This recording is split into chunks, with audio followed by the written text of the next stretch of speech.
तरी। अरे हई बन ठन के कहाँ जात हो? हई बिजली कहाँ गिरी? तोरे दादा के करेजा पे गिरी। तोरे घरवा माई बहन नहीं खिसा, जाके अपना घरवा मजाक करता सन। अरे तयावा हई करेजावा से सट जा। अभी चिन्हत नहीं खिस, कोई दम लवर से नू त तहार परिचय फाड़। दर्जी हकारे कैंची लेके गा घूमेला। हल्का में का लेता रह, अभी तू चिन्हत नहीं ख। अच्छा बताओ तक के है तोर लवर? बताई ना मन बा। हाँ हाँ बताओ तनी, भाव में आओ भाव में। ला सुना। ढेरे जदी ढेरे जदी बोलोबे त रख दी चीर के, हम त पटवले बानी लइका अहिर के।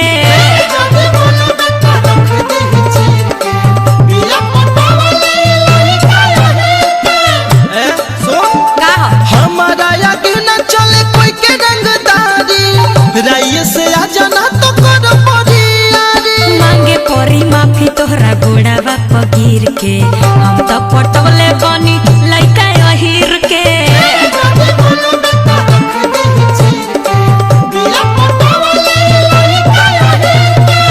अरे जाहो जाहो, देखिए अप्पू भैया एकरा के धरी तो ई ढेर माजतिया, तने एकर माजल छोड़ा दियो तो।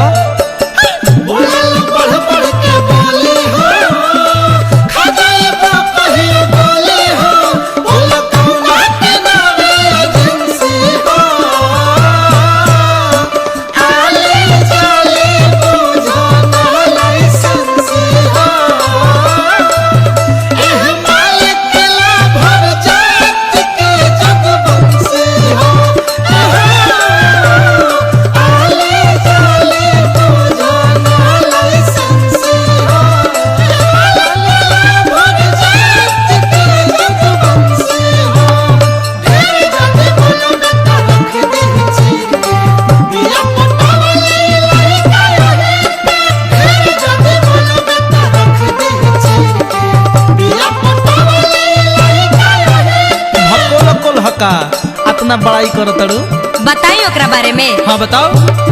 हाथवा में लाठी लेके बांधे जब पगरिया, खटियो हिरन नियन लागे मोर सावरिया। हाथवा में लाठी लेके बांधे जब पगरिया, खटियो हिरन नियन लागे मोर सावरिया।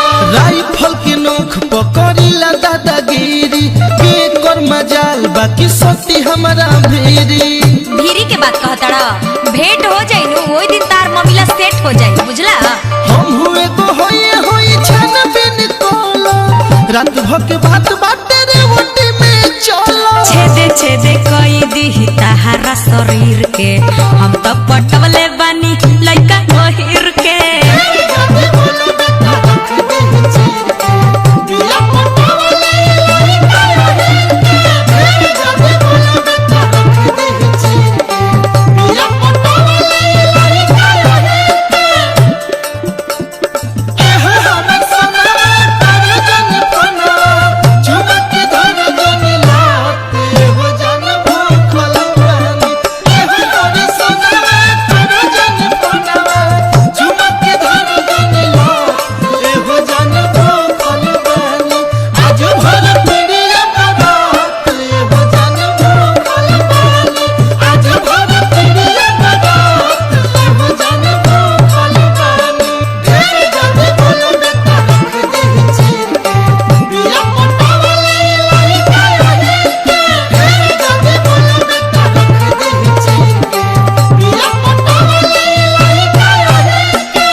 रहे दा ओकरा सावन नहीं है।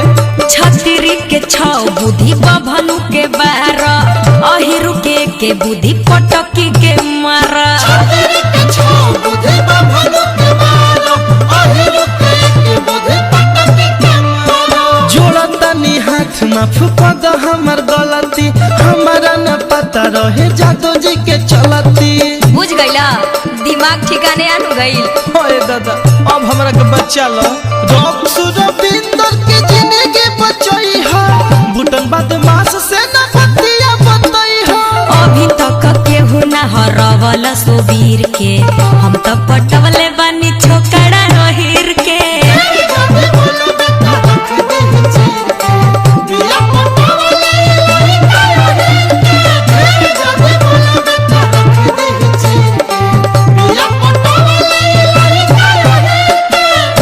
रंग कर, तहरा के त्याग देनी।